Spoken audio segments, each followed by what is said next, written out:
Y como crece merece hoyon.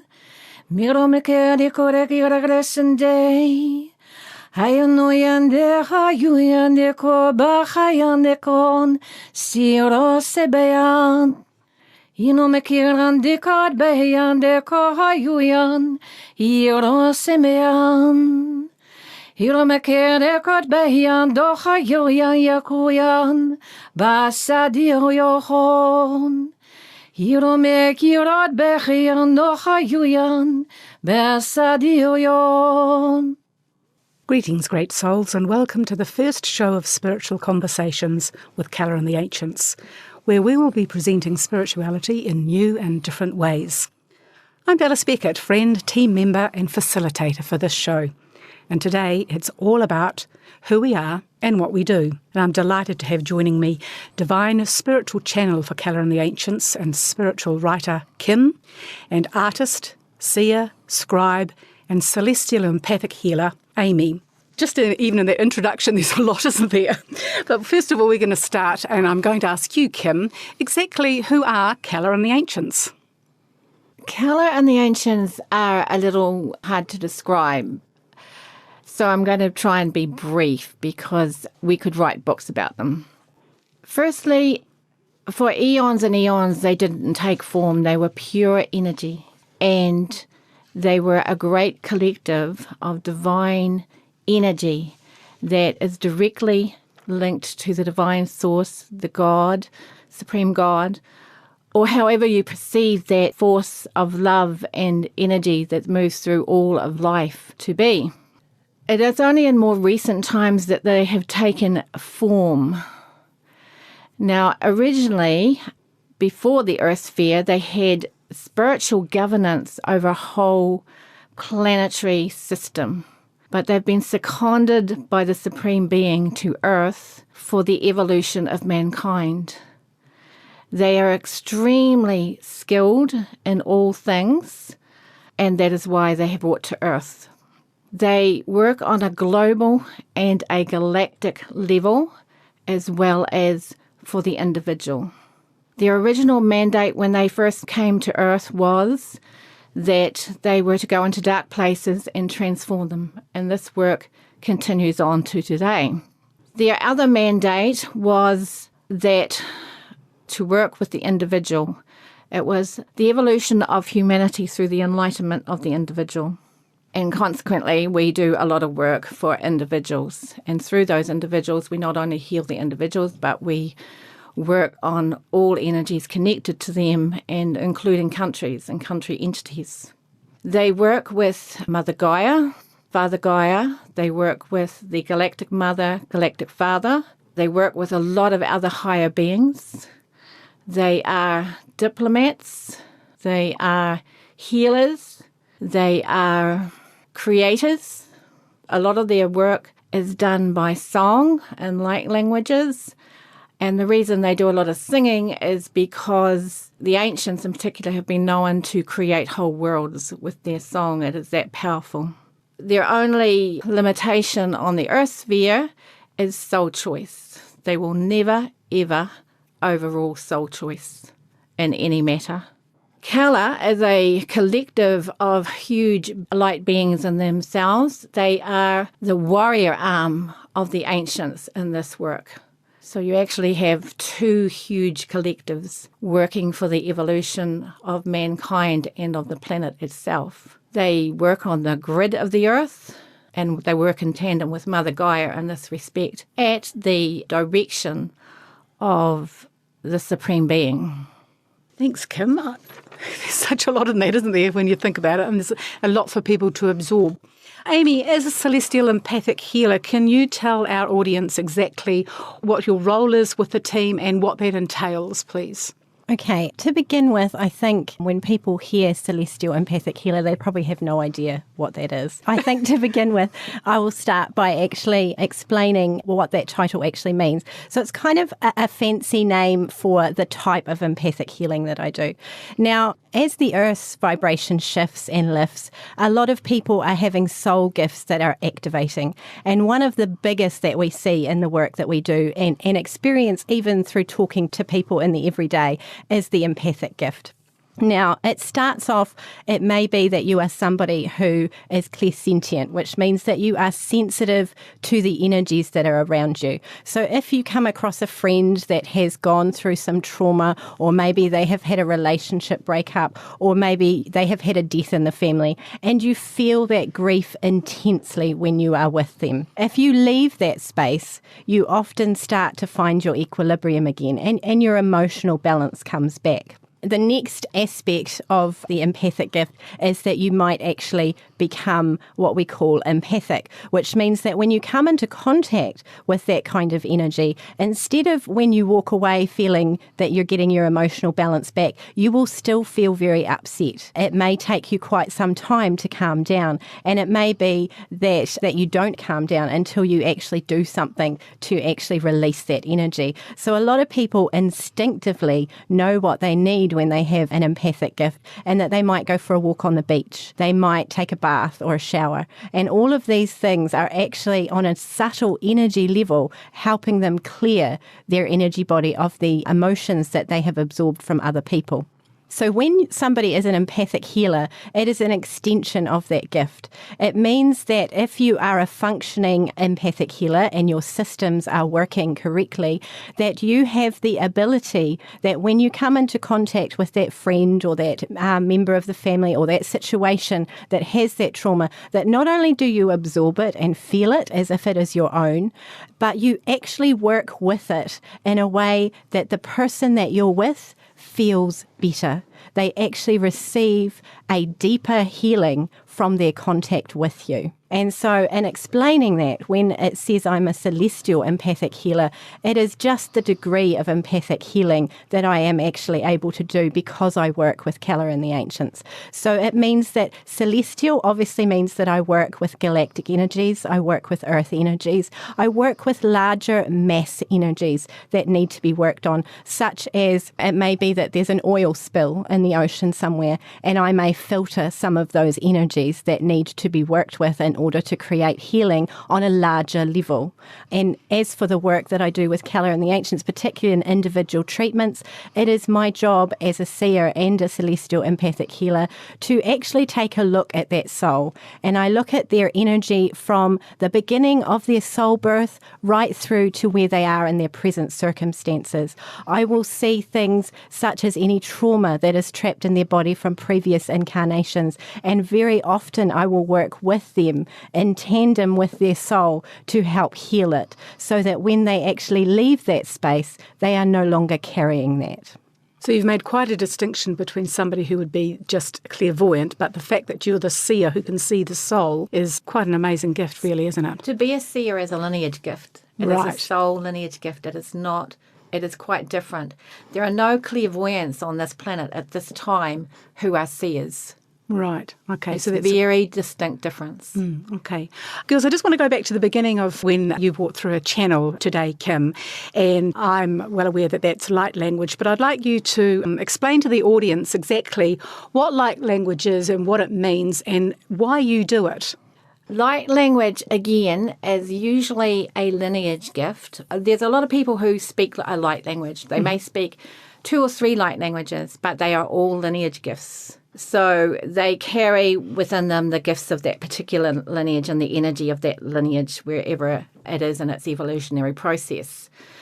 When I channel light languages for Callah and the Ancients, I have the ability to bring through and channel for them thousands upon thousands upon thousands of light languages that are of soul lineages throughout the whole universe, and even earth languages. But when they channel them through, they also bring through sacred codes, geometry, vibrations, variations in light, sometimes lights that are not actually seen on Earth or of Earth.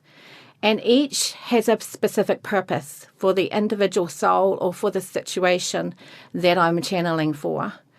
And it is to clear those impediments within their energy makeup that are impediments to them moving forward in their own evolutionary process, or to create pathways for them so that they can move forward.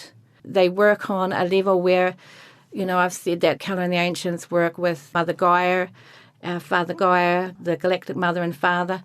They also work with the karmic guardians.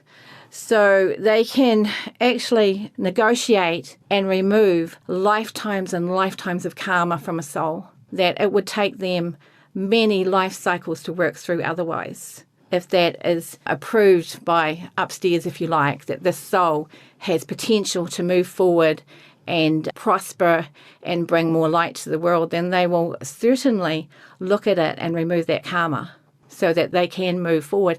And this actually manifests in a person's physical life. I suppose we're getting a little bit into the energy world, but a person who stands in front of the mirror, they see their corporeal body. They see the physical body, they see the wrinkles and the and what they consider their blemishes, or they see their perfection, however they perceive themselves to be. But they are so much more. Even if you take an illness, they think that it's the illness is in the physical body, but in actual fact, the illness is first generated in the light body or the spiritual body. And I remember when we learnt how to heal pranic before we were channeling Callah and the Ancients, and our teacher told us at that time that it takes, take cancer for example. Cancer exists in the light body before it exists in the human vessel, the human body, and it can take 7 years for it to go from the light body into the physical body.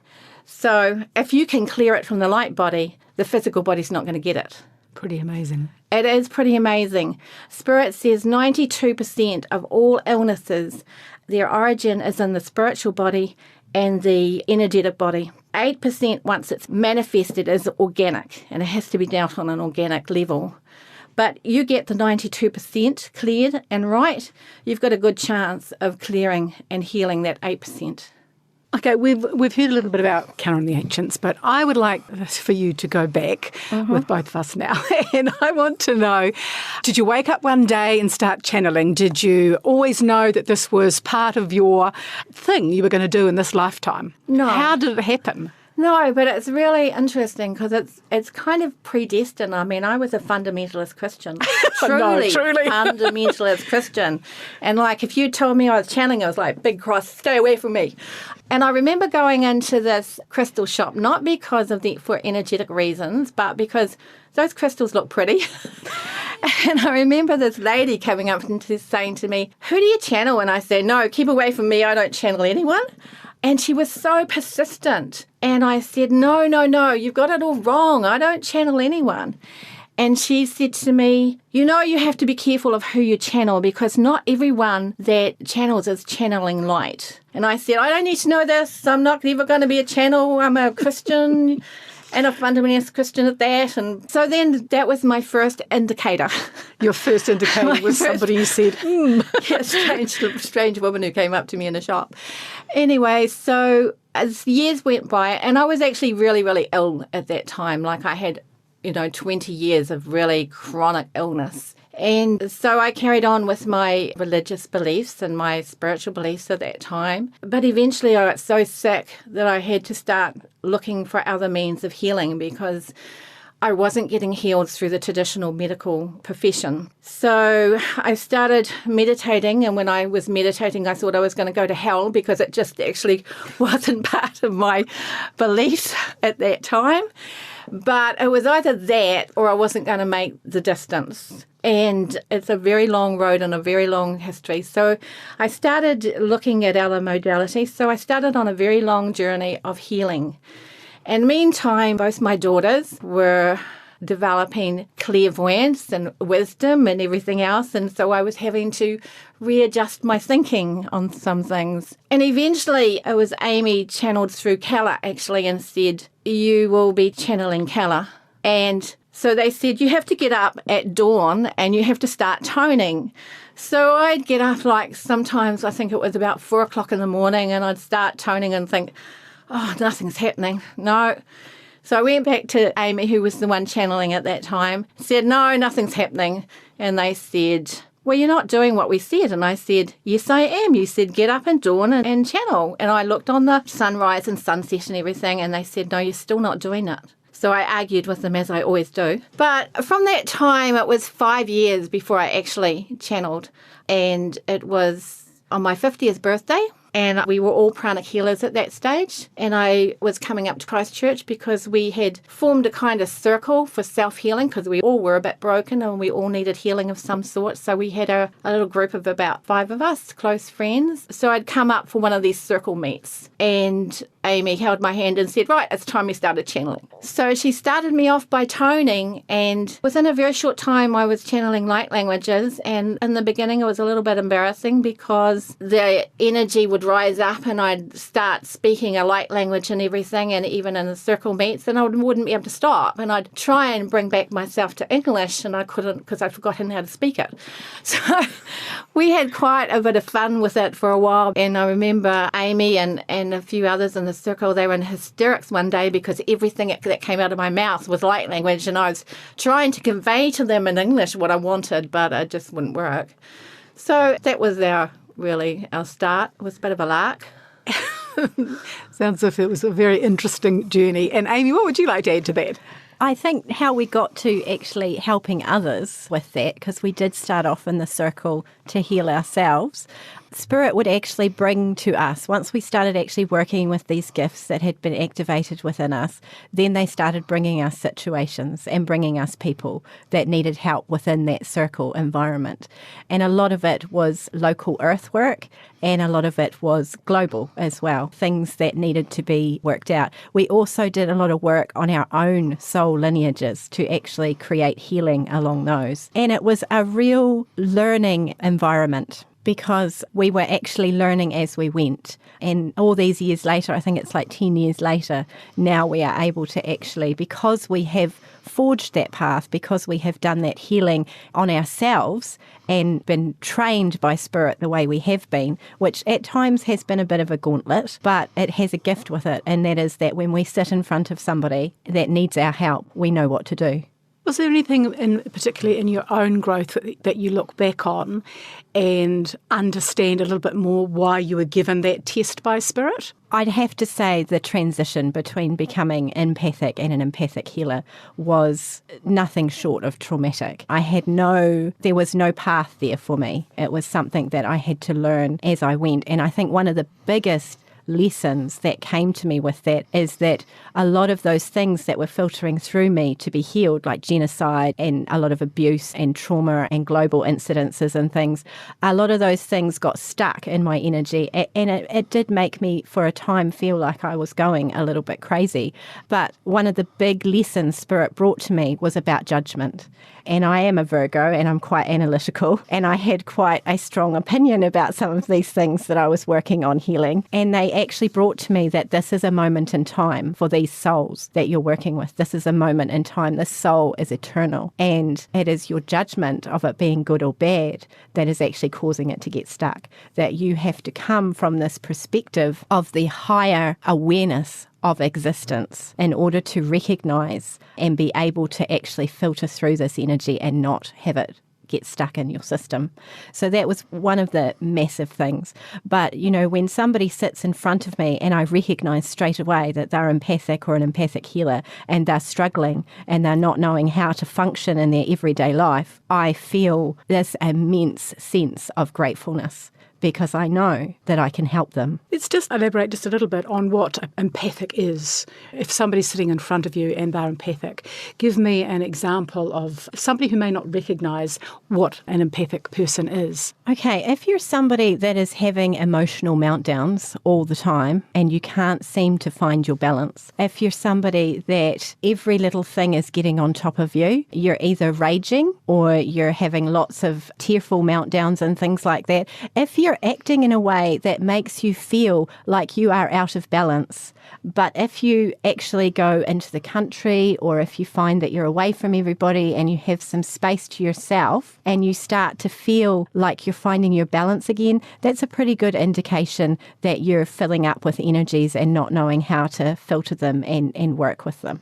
Do you think most people have got some form of empathic in their system? I think the really interesting thing about giftedness is that people hear clairvoyance and some people think, oh, that's too woo-woo for me. Yeah. But the real interesting thing is that we are human beings that are gifted, every single one of us. Every single one of us has that seed of those gifts. If you're somebody who has a dream and you wake up and suddenly during your day you've got deja vu, well, there you go. There's your seed of clairvoyancy. If you're somebody who instinctively just knows, actually, there's going to be a park down that place, or actually, I'm going to see that person I know down the street, you have got the seed of that clear cognizance, that ability to just know. If you're somebody who hears that little voice in your head that's telling you, oh, actually, I think I need to go this way to go to the supermarket today, and you actually find that the way's really free and easy for you, or maybe you bump into somebody that you've been meaning to talk to. All of those things are seeds, little indicators that you are actually carrying those gifts within you. And what distinguishes us from everybody else that carries those gifts is it's like a muscle. The more that you use it, the more that you have it, the stronger it gets. Kim, would you like to add anything to that?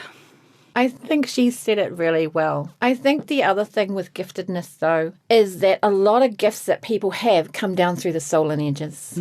And if they are not soul gifts, the ones on the soul lineages can be traded, so they can be changed. And no doubt we can discuss that a little bit more in further episodes. Thank you very much, girls. It's been a pleasure, and that you've been listening to the Spiritual Conversations with Callah and the Ancients team. So join us in a couple of weeks when we will be talking about our next episode, which is the energy world and what that means globally and for the individual. And don't forget, this and other episodes of Spiritual Conversations with Callah and the Ancients are available in a podcast form from freshfm.net and iTunes and the Access Internet Radio app. You've been listening to Callah and the Ancients, and we wish you well. Many blessings, and you've been listening to Fresh FM.